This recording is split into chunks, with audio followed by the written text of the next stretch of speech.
மிக்க நன்றி, மிக்க நன்றி. பாலையா, நீங்கள் புதுச்சேரியில் கடலுக்குள்ளே ஒரு பெரிய மதில் சுவர் இருக்குது, அதை பற்றி ஆய்வு செய்திருக்கேன்றீங்க. அதுபோல் கன்னியாகுமரி கடலுக்குள்ளேயும் ஆய்வு செய்திருக்கிறேங்கிறீங்க. இதை பற்றி நீங்கள் சொல்லுங்கய்யா. பார்த்தீங்கன்னா இன்றைக்கி இந்தியாவுடைய கடற்கரை நீளம் 7517 கிலோமீட்டர்.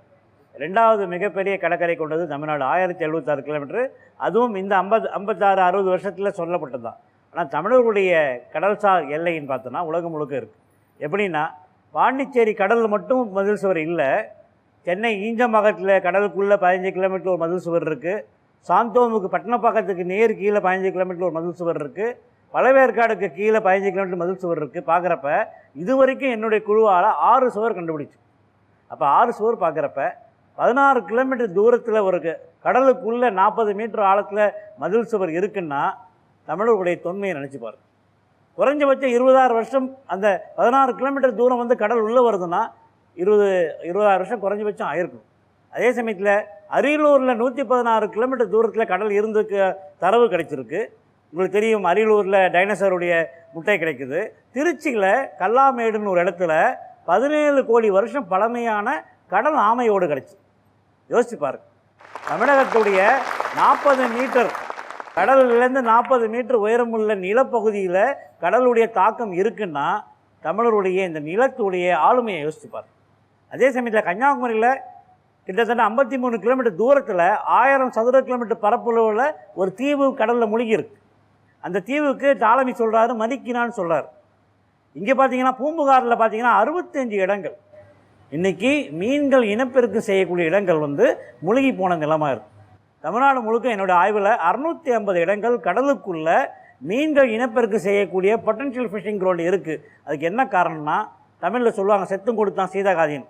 அந்த மாதிரி தமிழருடைய அழிஞ்சு போன இடங்கள் கூட இன்று மீனவர்களுக்கு இனப்பெருக்கு செய்யக்கூடிய இடமாக இருக்குது. அங்கே மட்டும் இல்லை, தேங்காய்பட்டினம் பக்கத்தில் 2 கிலோமீட்டருக்குள்ளே 7 மீட்டர் ஆழத்தில் ஒரு கோயிலை முழுமையாக எடுத்திருக்காங்க. கலிங்கராஜபுரம் இடத்துல எடுத்திருக்காங்க. தமிழ்நாட்டினுடைய கடற்கரை பார்த்தீங்கன்னா புவியியல் அமைப்பு பார்த்திங்கன்னா நம்முடைய வரலாறை மிக அழகாக பாதுகாத்து வருது. இன்றைக்கி ஒரு பாறை ஓவியம் இருந்தாலும் சரி, ஒரு கல்வெட்டு இருந்தாலும் சரி, நம்ம மாணவர்கள் இளைஞர்கள் போயிட்டு கல்வெட்டு பக்கத்தில் தன்னுடைய காதலன் காதலி பேரை எழுதிட்டு வராங்க. ஆனால் கடலுக்குள்ளேயும் மண்ணுக்குள்ளேயும் அதே மாதிரி கோயம்புத்தூர் மலையடிவாரம், மேற்கு தொடர்ச்சி மலை அடிவாரத்துலேயும் தொன்மை செல்வம் இன்றைக்கும் இருக்குது. உண்மையில் பார்க்குறேன்னா தமிழ்நாட்டுடைய ஆய்வு பார்க்குறேன்னா எல்லாம் இருக்கிறாங்க. 10% கூட முழுமையாக ஆய்வு செய்யலை.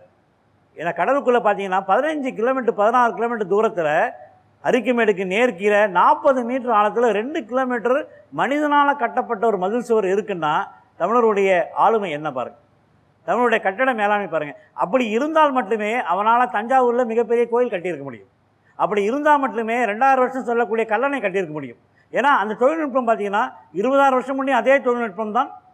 மண்ணுக்கு கீழே பாறையை போட்டு அதுக்கு மேலே மதில் சுவர் எழுப்புறது அதே தொழில்நுட்பம் தான் கல்லணையில் இருக்குது. அதே தொழில்நுட்பம் தான் பாறையில் மண்ணை போட்டு தஞ்சாவூர் பெரிய கோயில் எழுப்பியிருக்காங்க. அப்போ நம்முடைய இன்றைக்கி சொல்லக்கூடிய தஞ்சாவூர் கோயிலாக இருந்தாலும் சரி, நம்மளுடைய காஞ்சிபுரம் கோயிலாக இருந்தாலும் சரி, என்ன பழைய கோயிலாக இருந்தாலும் சரி, அதுக்கு பின்புலம் ஒரு தமிழருடைய உலகளாவிய ஒரு கட்டடக்கலை இருந்திருக்கு. இன்றைக்கி பார்த்தீங்கன்னா வெளிநாடுகளில் ஸ்டோன் ஏஞ்சி சொல்லக்கூடிய 2 பாறையை வச்சு மேலே ஒரு பாறை வைக்கிற பழக்கம் இருக்குது, எல்லா நாடுகளையும் இருக்குது. அதோடைய அடித்தளம் பார்த்தீங்கன்னா தமிழருடைய கட்டிடக்கலை. இன்றைக்கி மறையூர் போனீங்கன்னா இன்றைக்கி கேரளா மாநிலம் சொல்கிறாங்க, அதெல்லாம் தமிழ் மாநிலம். இன்றைக்கி பார்த்தீங்கன்னா தமிழருடைய வரலாறை தமிழ்நாட்டுக்குள்ளே மட்டும் தேடக்கூடாது.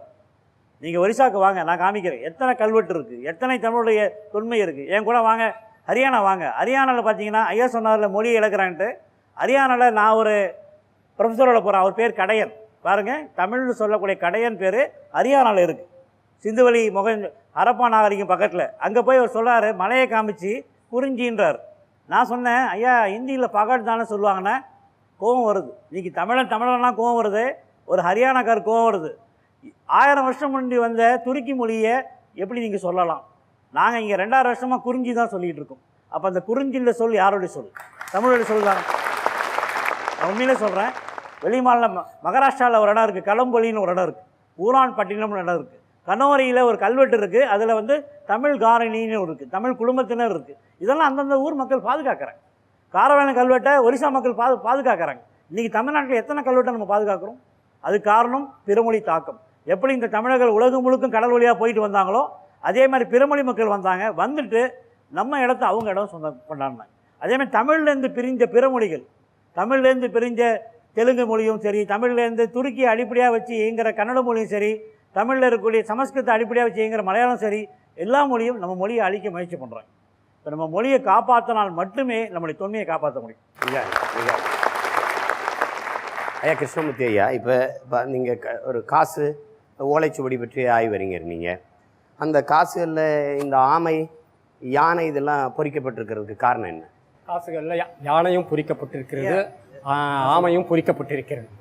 பழைய சங்ககால காசுகளிலேயே பொறிக்கப்பட்டது. ஒரு தொட்டி வரைந்து அந்த தொட்டிக்குள்ளேயே ஆமை இருப்பது போல் யானையும் அதுக்கு என்ன காரணம்? தமிழர்கள் வலசை செல்லும் பழக்கம் உள்ளவர்கள். வலசைன்னா வழி. இந்த வழி பார்க்குறப்ப நீங்கள் பாண்டியருடைய நாணயங்கள் பார்த்தீங்கன்னா அசந்து போயிருவீங்க. யானை சின்னம் இருக்குது. நிலம் வழியாக இமயத்திலேருந்து குமரி வரைக்கும் வர யானை வழி பாதைகள், எலிஃபண்ட் கேரிடர் அது இருக்குது. அதனால் யானையை அவங்க வணங்கினாங்க. அதை தான் பின்னாடி பிள்ளையார்னு மாற்றினாங்க. அதே சமயத்தில் கடல் ஆமை, நீங்கள் பாண்டியனுடைய 6ஆம் நூற்றாண்டு நாணயங்களில் காசுகளில் பார்த்தீங்கன்னா ஆமைகள் இருக்குது. எல்லா தமிழ்நாட்டில் கிட்டத்தட்ட 140 கோயிலில் ஆமையோட சிற்பங்கள், கடல் ஆமையோட சிற்பம் இருக்குது. பின்னாடி நம்ம என்ன பண்ணாங்க, ஆமை புகுந்த வீடு உருப்படான்னு சொல்லி அந்த ஆமையை காலி பண்ணிட்டாங்க. கடலுக்கு வலசை செல்லும் வழி ஆமைகளுடைய வழி. அதனால் தமிழர்கள் ஆமையை போட்டிருந்தாங்க. இன்றைக்கி ஆதாரங்கள் எங்கே பார்த்தாலும் சிதறி கிடைக்குது. அதே சமயத்தில் நிலத்து வழியாக செல்லக்கூடிய வழி அது யானைகள் வழி. அதே மாதிரி வான் வழியாக செல்லக்கூடிய வழி கொக்குகள் வழி. இந்த யானை அப்புறம் நில வழியாக போகிறது காளை மாடு. சிந்து வழியில் மக்களுக்கு ஆபத்து வந்ததுன்னா அவன் நில வழியாக வர்றதுக்கு காளை மாடு தான் இருக்குது. இன்றைக்கி கூட ஒரு தென்காசி புராணத்தில் இருக்குது. தென்காசியிலேருந்து காசிக்கு வண்டி கட்டு போயிருக்காங்க. அங்கே போனவங்க இறந்துட்டாங்க. அந்த வண்டி காளை மாடோட 1.5 வருஷம் தென்காசிக்கு வந்திருக்கு. யோசிச்சு பாருங்க, ஆளே இல்லாமல் ஒரு வண்டி வந்திருக்கு. அதே சமயத்தில் பர்மாவில் பௌர்ணமி அன்னைக்கு விடுற அந்த மரங்கள் ஆளே இருக்காது. ஆமை போகும், ஆமைக்கு பின்னாடி மரத்தை கட்டி விட்டுருவாங்க. அந்த ஆமை வழியாக அந்த மரம் தனுஷ்கோடிக்கு வந்துடும். அந்த மரத்தை யானையில் போய் இழுத்துட்டு வருவாங்க. வளவன் ஏவா வானவூர்தி படிச்சிருக்கீங்க. வளவன் அதாவது மாலுமி இல்லாத கப்பல், மரத்தை கட்டி பர்மாவில் விட்டுருவானுங்க, இங்கே தனுஷ்கோடிக்கு வந்துடும். அது எல்லாம் இந்த தாவரங்கள், விலங்குகள் எல்லாத்தையும் புரிஞ்சிருக்காங்க.